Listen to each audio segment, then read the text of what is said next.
E a demonstração disso é Jesus dar e deixa claro aqui: vocês procuram me matar, porque a minha palavra não está em vós. Naquele tempo eles podiam matar. Não havia Constituição, democracia, direitos iguais, tribunais tentando ser isentos, instâncias diferentes. Não, tinha um despotismo romano e, sob o despotismo romano, o espírito policialesco, inquisitorial e perverso do sinédrio judaico, da religião judaica, transformando todos em pecadores, em filhos do inferno, quem quer que não se vestisse como eles, não seguisse a moda deles, não estivesse nos lugares em que eles determinassem que lá estivessem. E aí, Jesus continua metendo a espada e diz: eu falo das coisas que eu sei, que eu vi. E eles continuaram insistindo: não, nosso pai é Abraão. Nosso pai é Abraão. Jesus dá uma chance ao ratinho, bota um buraquinho e diz: se sois filhos de Abraão, então, pelo amor de Deus, pelo menos sigam Abraão nas coisas boas que ele fez, na fé que ele manteve no coração. Ele não era perfeito, ninguém é, mas ele carregou no coração uma convicção de fé que o fez esperar contra a esperança e obter a promessa para além de todas as possibilidades humanas. Sejam pelo menos como ele. Mas não é assim que vocês são, porque eu sei que vocês têm participado de todos os complôs para minha eliminação. Vocês gostariam de me calar para sempre. Não foi assim que procedeu Abraão. Abraão, inclusive, pela fé, viu os meus dias e se regozijou, ficou feliz. Mas vocês não conseguem entender a minha linguagem. O Evangelho parece ser algo que encontra em vocês ouvidos mocos.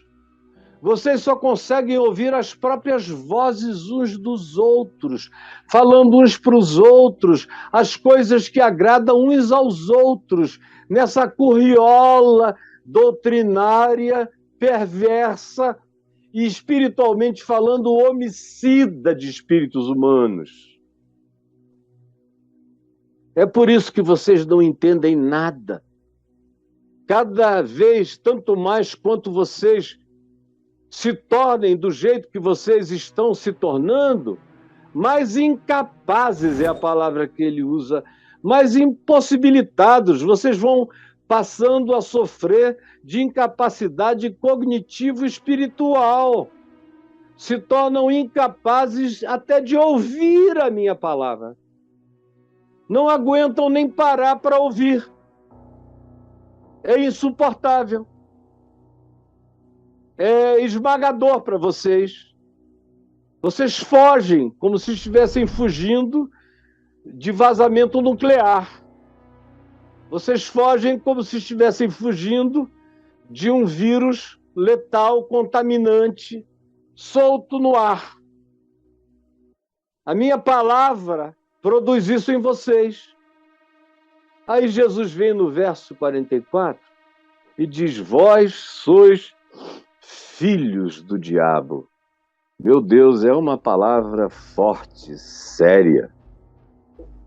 Vós sois filhos do diabo. Jesus nunca disse isso num bar, nem na casa de uma prostituta, nem na casa de um cobrador de impostos, traíra que cobrava imposto para os romanos e botava um ágio gigantesco em cima e ficava rico às custas da pobreza do próprio povo, dos seus irmãos. Mas Jesus nunca chamou nenhum deles de filho do diabo. Ele não disse para Zaqueu, no alto de um sicômoro: desce daí, filho do diabo. porque hoje terás o privilégio de que eu entre em tua casa para te salvar, desgraçado. Não, era outro tratamento, outros modos. Desce depressa, um sorriso brilhante, um olhar brilhante e um sorriso franco no rosto. Zaqueu, chama pelo nome, não chama de ô publicano. Zaqueu, desce depressa, porque hoje me convém, me convém. Não era te convém. Ele chama a conveniência para ele. Hoje me convém pousar em tua casa. É minha conveniência. Eu preciso da tua casa, de ti. Eu quero sentar contigo à mesa. Desce, vem.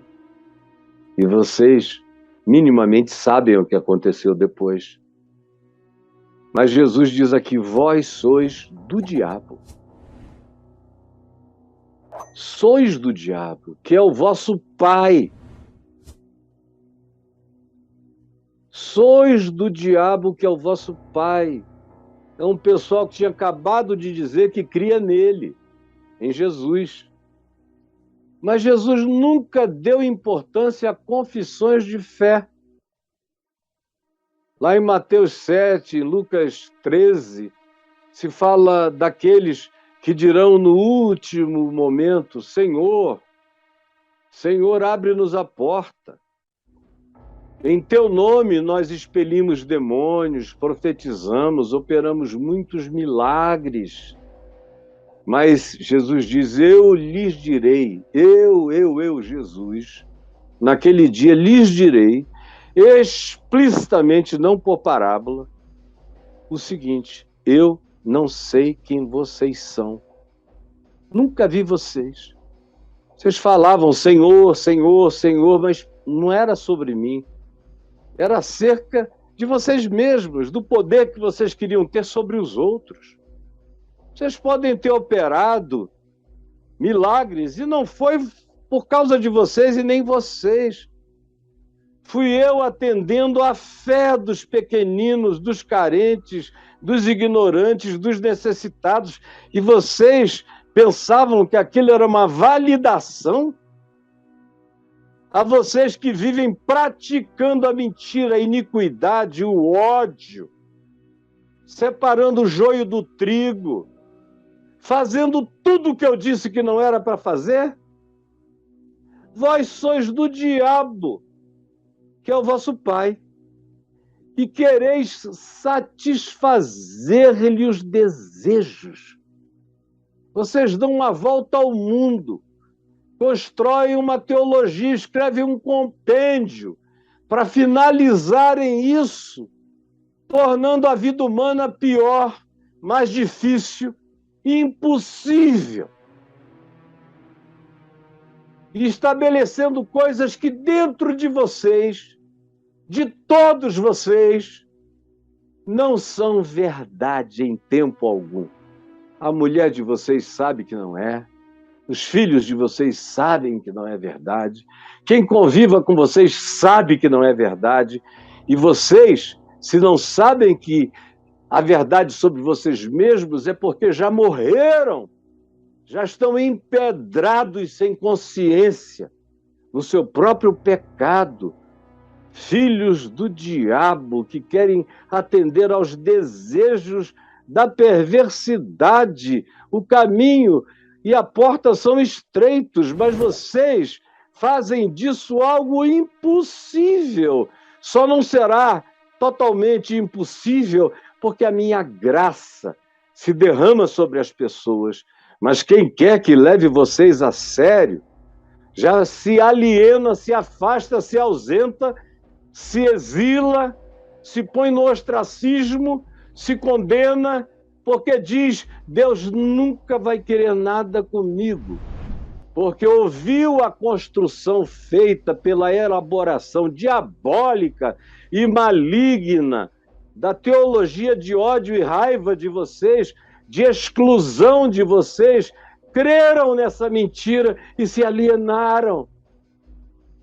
Quem vocês acham que receberá juízo naquele dia?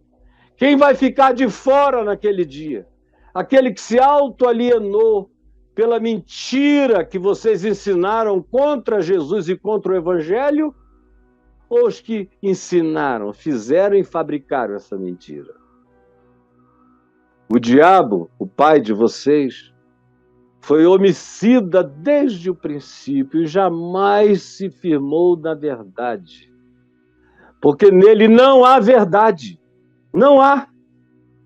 Quando ele fala, profere a mentira, fala do que lhe é próprio, porque é mentiroso. É mentiroso. Aquele que mente contra a sua própria natureza, aquele que não é honesto nem com a sua própria queda, é mentiroso. A primeira dimensão em relação à qual eu preciso ser sincero e verdadeiro é em relação a quem eu sou. Eu preciso ser honesto com a minha própria queda, como diz Paulo em Romanos 7, com o mal que habita em mim. Embora agora, por causa da cruz, já não haja mais nenhuma condenação para quem está em Cristo Jesus. Mas para estar em Cristo Jesus, eu preciso primeiro ser honesto com a minha queda, a minha e a de todos os homens que igualmente pecaram e carecem da glória de Deus. Mas o Supremo Concílio da Igreja Presbiteriana esqueceu tudo isso. E existe agora contra essa verdade. Essa e muitas outras. E estão se tornando gente com toda tristeza, temor e tremor no meu coração, eu digo, gente parceira do que o diabo gosta. Gente dando suporte e apoio à mentira, ao engano. Dizem que creem no Evangelho desde que não haja implicações viscerais. Eles preferem obedecer morais, estéticas, do que a ética profunda que modela o caráter, transforma a mente, ilumina o olhar e nos dá os paradigmas de interpretação que são os praticados por Jesus, a palavra encarnada, o verbo, o logos, o Evangelho, a boa nova, que é a única palavra que eu tenho que praticar e viver as suas pautas e viver a defesa das causas de Jesus e assim combater o bom combate, completar a carreira e guardar a fé. Você provoca os diferentes e depois reclama do resultado? Porque tem gente que fica provocando. Cadê aí a pergunta? Gente que fica provocando, depois o resultado vem e a pessoa reclama. Reclama. Olha aí. Esse aí é um pastor, aumenta o som dele. Você pode entrar aí dentro que eu vou te bater aí dentro. Ó. Você pode entrar aí dentro que nós vamos te bater. Bate nele, Marcelina. Bate nele, Marcelina. Eu sou a pombagira, vem cá que você Eu sou a pombagira. O pastor foi lá provocar as duas meninas. Foi mexer com o Pablo Vittar. Isso, foi. É bom evitar. Olha o que aconteceu. Ao invés de evitar o Pablo Vittar, ele foi provocar Vittar. Ele foi dar uma bitada no Pablo Vittar. Foi lá dar... Ao invés de evitar, mexe com o Pablo. aí cercou essa amiga e a Marcelina. Ele é amigo da Marcelina. Marcelina Bate é nele, produtora Marcelina. É a pombagira? Aí o cara vai me escrever dizendo, Caio, o mundo me odeia. Mas eu só não digo eu também porque eu sou crente em Jesus. Do contrário, eu diria eu também. Isso é insuportável, meu filho, insuportável. Isso aqui é uma pergunta minha aos insuportáveis. Respondam-me. Né, Caio? Ó insuportáveis, me digam. Você provoca os diferentes e depois reclama dos resultados. Depois os diferentes é que são chatos. Eu só não digo bem feito, porque a Escritura diz, não digas bem feito, bem feito, bem feito, dá sorte de ninguém. Sim. Então, por isso eu não digo.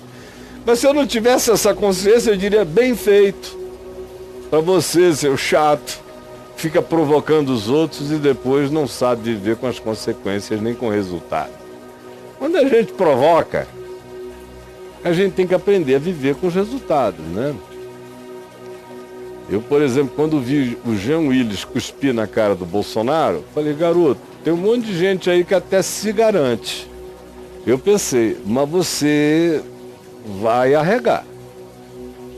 Porque tem muito fanático vinculado a ele, ao lado que ele representa, e que virão em cima de ti com intensidade. Então não precisava ninguém com metralhadora para a porta, nem ameaçar de morte na esquina, não. Só perturbação.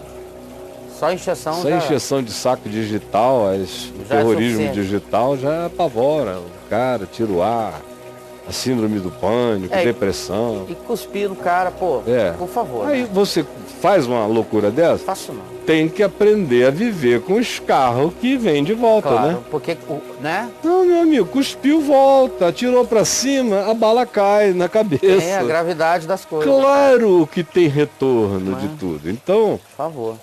Não reclame. Não reclame. Eu vejo um monte de gente aí metendo a cara num monte de causas. Quando vem a primeira coisinha, tem gente me perseguindo. Eu não consigo fazer outra coisa, eu não sei, dar uma sacudida e dizer, cara, mantenha a compostura, ou então não entra nessa, não é? Tem que saber se a brincadeira é de bolinha de gude para meninos ou se a gente está ajudando o Atlas a mover a terra. Tem que ver qual é o jogo. Qual é o tamanho do negócio. Qual é o tamanho do negócio, para ver se você se candidata ou não se candidata. Não pode depois chorar pedindo jujuba. Aí não dá certo, fica feio. É que todos existam dentro dele, como ele é, e clones dele, nele. E também que chegue o dia em que qualquer outro ser, a fim de dizer eu, tenha de fazê-lo dentro dele, pois ele deseja que fora dele não haja vida, não haja existência, não haja salvação, não haja eu. É isto que os cristãos não entendem. Que o diabo não quer aparecer como perdição, mas como outra forma de salvação. Mesmo que seja, e sobretudo, entre os cristãos. Sendo assim, quanto mais cristão o diabo for, mais sutil será o seu engano. Nesse caso, ele não consegue afirmar o conteúdo da verdade, mas consegue se transformar em anjo de luz. Assim, deve-se saber, especialmente após 2000 anos de história da cristandade, que o lugar onde o diabo mais passou por Deus nos ambientes terrestres foi, sem dúvida, na anticristã história do cristianismo. Seja ele católico, protestante, evangélico ou qualquer outra perversão do puro e simples evangelho de Jesus o Cristo. Nada ficou mais distante de Cristo do que aquilo que oficialmente tentou, até este dia, representá-lo na terra.